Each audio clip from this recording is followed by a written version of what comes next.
Hi, and thank you so much for clicking play. I will just start this video with theatrics. I will start by illustrating something to you. This is me, this is my husband, my very white husband, I should say. It's relevant to the video, and in a short while you will know why that information is relevant. So, we've traveled together globally a couple of times, and this is normally us. Let me just illustrate to you the kinds of conversations that we have. So, me. Baby, do you have your visa and everything together? Him. I don't need a visa to travel to that country. Me. Oh, really? Him. Yeah, really. I never have to get a visa to get into that country. Me. Oh, how lucky, I'm still waiting for my visa. All right. Every time we travel, that has been, a common conversation. Yet another conversation. Him. Do you know when they're going to call you back for your visa? Because I booked the resort for the 20th. Me. The last time I was there, they never really gave me a date. They told me they'll email me. Him. Please check your email. Otherwise, I have to cancel our reservation and I don't think they'll refund me. Me. Okay, I'll call the embassy again. That's a very common conversation whenever we're traveling. Yet another conversation.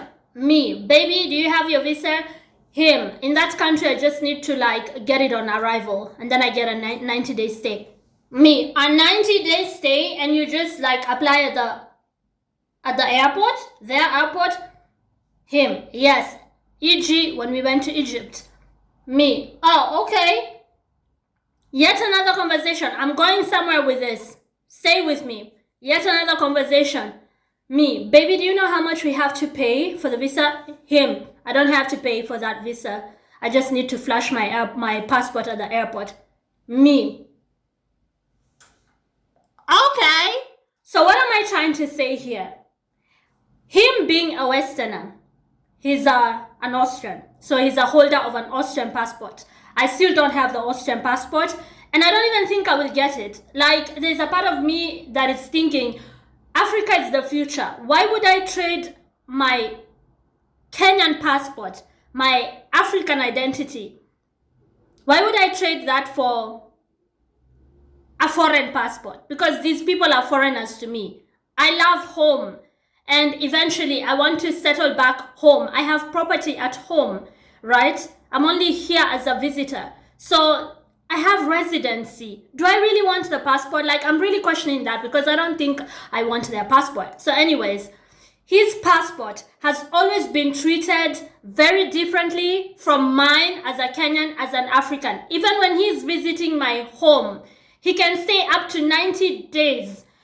It is crazy the level of disrespect that we as African people have had to put up with, because if you've been to any embassy, you know that those people are almost trained to humiliate you. There have been so many complaints that have been written by people who come from so-called developing countries.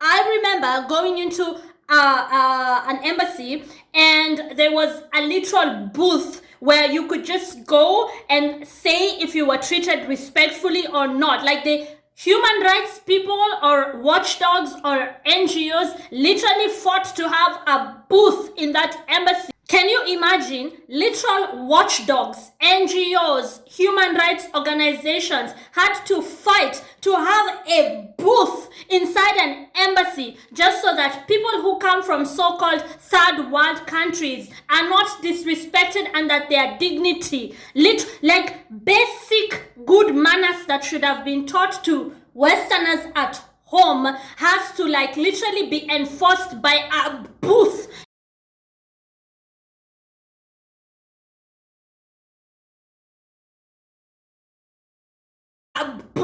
inside the embassy. And I went to that booth and I asked, what is this all about? And she said, it's just a questionnaire, and we just ask especially people from developing nations what their experience was getting their visa, because in the past we've had so many complaints from people and there's nobody. Like literally, you have to be taught how to treat people equally, like not to look at people's skin color or their nationality and treat them in a mean way. Honestly, let us just talk like adults now. Let us just talk sincerely from the bottoms of our hearts. At some point, you have got to feel a level of pity almost, or feel bad for Westerners when you watch them literally being taught empathy. A booth has got to be put in the embassy to tell them, hey, when an Indian student comes here, just treat them the same as you would have treated a white student from Canada. They have got to be taught that, hey, when a Nigerian guy comes here, do not be so condescending. Just talk to him the same way you would talk to a young German man. They have got to be taught basic empathy. The dehumanization programming that happened to these people is heavy. They are just recently starting to a little bit come out of that programming. It runs back to slave trade era. It runs back to colonization era. It runs back to the First World War, the Second World War, being taught that people who do not look like you, people who do not share in your values and culture and tradition are not human, so it's okay to harm them. The brainwashing that they went through just recently, not even more than 110 years ago, during the Nazi regime, the brainwashing that they had to go through to be taught and to be told day in, day out by Hitler's propaganda that the Jews are not human, they are subhuman, so it's okay. Like the programming that they had to go through during when the British and the Belgians and the French people were coming to take over the African continent and, just committing genocide and crimes against humanity, they were told Africans are subhuman, so it's okay. Don't worry about these evil deeds and these evil actions. And this is the dehumanization programming that you see when they treat you with so much, they are so inhumane at embassies that a booth has got to be put there to be told, hey, he's just a person, just give him the same service. It's deep programming.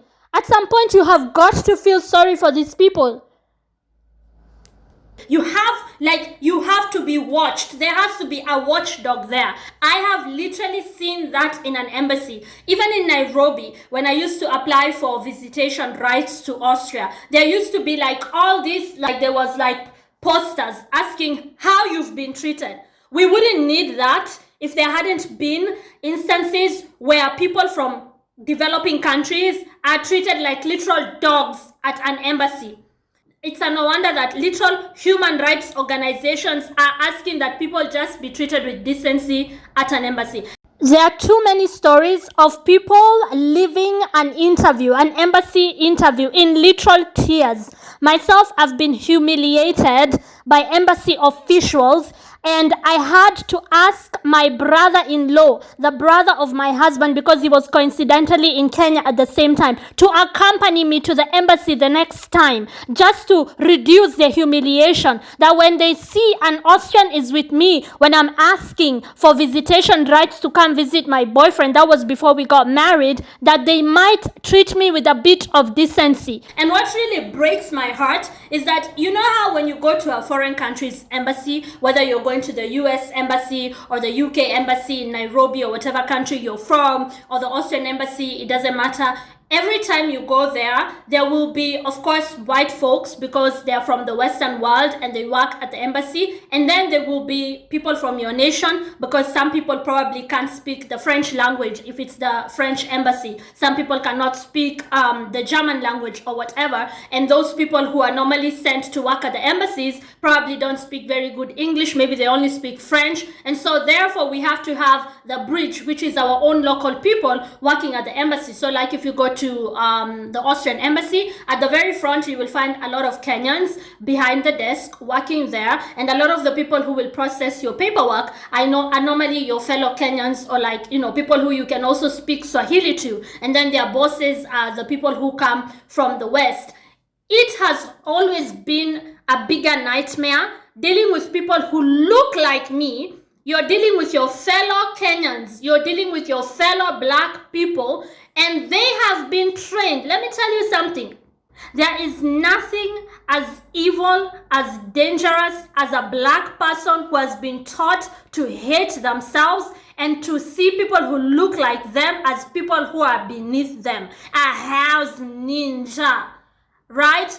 Those field ninjas, let them stay out there in the field and die in the sun and be whipped in the sun under the scorching sun. You are one of us. You're a house ninja. You're not like them. We like you. There is nothing worse than dealing with a self-hating African. They will treat you worse than any of the foreigners, the white faces in the embassy could ever treat you. They will humiliate you. They will show you that they know you. You know, they are one of you. I know you're just going to that country to make trouble, even though you are just applying for a visa to either visit or be a student. People who look like you can treat you very indecently in order to appease their masters. This did not start now. This started in like the slave trade era, where like there was literal traitors of their people who are used to punish their own people, to spy on their own people, to degrade their own people. The way you will be treated by fellow Africans who work at the embassy, you just wish you find a white person. You wish you find a Westerner, because he will disrespect you, yes, but not as much as your own people can and will. Like you just wish, aki Mungu nisaidie nipate tu mzungu, nidil tu na mzungu, aki maneno yangu tu iende through. Every time you go to embassy, because if you find somebody who looks like you, there is nothing more evil than a colonized African mind. A person who thinks that they automatically are beneath the white man, and therefore any person who looks like them, who tries to challenge the status quo, should be humbled, should be punished with immediate effect.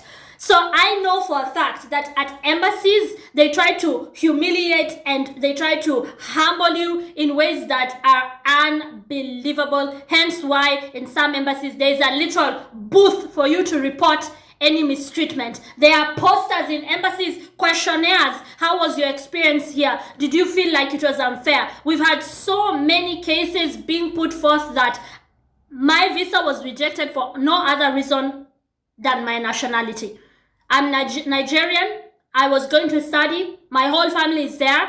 But a lot has been assumed about Nigerians. This is only an example. I'm not a Nigerian. I'm a Kenyan. But I'm saying a Nigerian will just, claim this. There are hundreds of such cases. You can go and research them. I've met people who've told me such things. And so disrespect at the embassies is nothing new. So waking up to the news that an African leader, Simba, Uyu Mama Simba, this is a woman who is a lioness, the new Namibian president, saying that we are putting in place checks and balances for Westerners to also apply for visas just like we apply for visas. Why do they get free entry into our nations?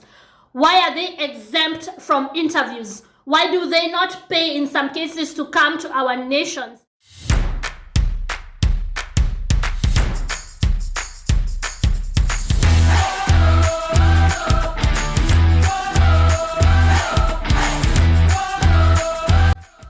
Look at the news. Look at the news. Look at the headlines. Mama Simba. Mama Simba. The woman is roaring like the lioness that she is.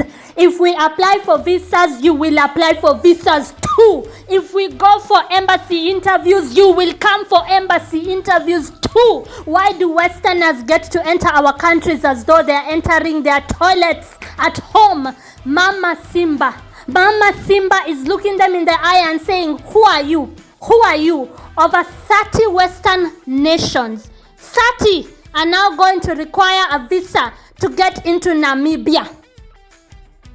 Hey, the haters are going like, oh, we are not going to come into that country. It's okay. If that's the cost for us to get a little respect from the West, now you're like, we won't visit Namibia. We just won't come there. It's okay. I wish other African country leaders could take the same route and say, if we have to go through excruciating processes just to get a visa, we will apply the same pressure. You will also go through the same process. Africans and our hospitality always getting taken advantage of. I think it's about time we learn. It's about time we learn. Mama Simba! Mama Simba! Mama Simba. I'm so proud of this woman because this is a question of self-respect. Africans, let us start respecting ourselves. And when you respect yourself, you don't expect to be mistreated or not respected by others. You will demand it. You will talk. You will not be quiet. You will not be oppressed and say nothing. You will stand up to it and you will not tolerate disrespect. This is what is currently happening on the African continent. I am so proud of Namibia for saying, look here, you will not just be entering our countries like you're entering your bathroom at home. You will also be required to have a visa. So I told my husband yesterday, we were talking about it, and I said, I'm glad that in some instances you will also be required to apply for a visa just like me. And he said, yeah. He doesn't mind. He's never minded. You know, the thing is, a lot of the Westerners, the everyday people, Jane, June, Joanne, my husband and his friends, his family, a lot of Americans, they don't know that their governments mistreat Africans like this. A lot of them have no idea because it's not on their media. They don't know what really happens, the deals that go on, because it's hidden from them. A lot of them don't mind. They don't mind that Africans be treated fairly. A lot of them. I can tell you that for a fact. There is a cultural problem, obviously, in their communities because the elite make sure that they think that they are superior to others and therefore they can reinforce the evils of the elite, evils that benefit only the 1%. So a lot of them just, follow suit. They just do what they are told to do. But when you reveal the truth to a lot of them, they normally feel that shame and they feel like, okay, that's not right because it's everyday people. So yesterday I was telling my husband, you will be applying for visas when you come to a lot of African countries. You've been going in and out the way you want as if you're going into our kitchen. Where utakuwa una apply visa? Na utakuwa unalipa kama mimi mzungu, let me tell you. And he doesn't mind, He doesn't mind. It's not an attack. For him, it's not an attack. He thinks, and you will see that they will start to respect Africans. They will start to look at us as equals. And even if they don't, that's okay. You can stay in your nation. You don't have to give us your tourism money if you cannot respect our countries. You see some of the things that they do in our countries. You've seen some of the cases of abusing women and children in our countries, and then somebody just leaves because he has no process at the embassy. And then getting a hold of him, Interpol, and all that becomes another complication. No. We are putting checks and balances in place. And I'm so proud of this woman who has started this revolution.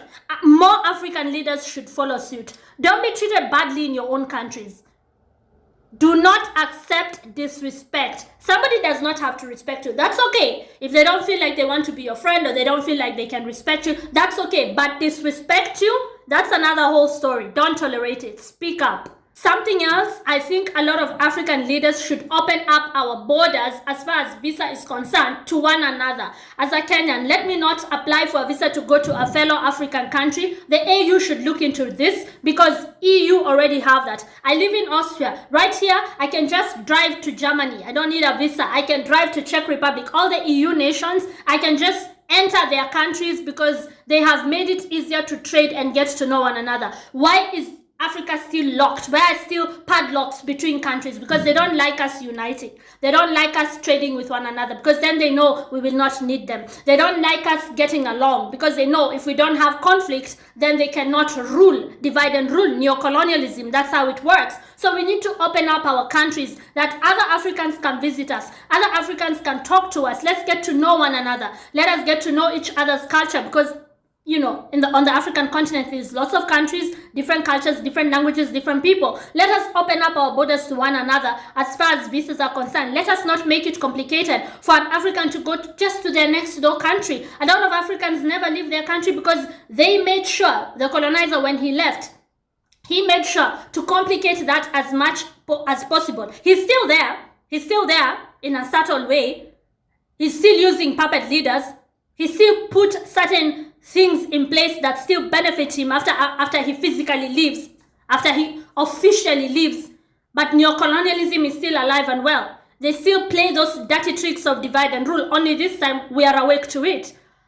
I heard that my president, the Kenyan president, recently allowed a lot of African countries to just get into Kenya without needing a visa, or I think they have to apply for a visa at the airport. And this is a step towards the right direction as well. I don't like my president. I do not like him at all. I think he's not I don't like that guy. But at least with that one thing, Gema muwe na haki yake umpe, at least with that one thing, it's a step towards the right direction, that Africans can interact with one another. So I think the first step is, let us start asking these Westerners to apply for visas like everybody else. Let us start telling these Westerners to pay fee and be interviewed like everybody else, like how we do it when we go to their nations. Let us put ourselves on the table as an equal negotiator. And then the next point will be to open up our borders to one another as far as trade is concerned, and as far as visas are concerned. The AU should look into that. My name is Elizabeth Irungu. If there's anything you liked, anything you heard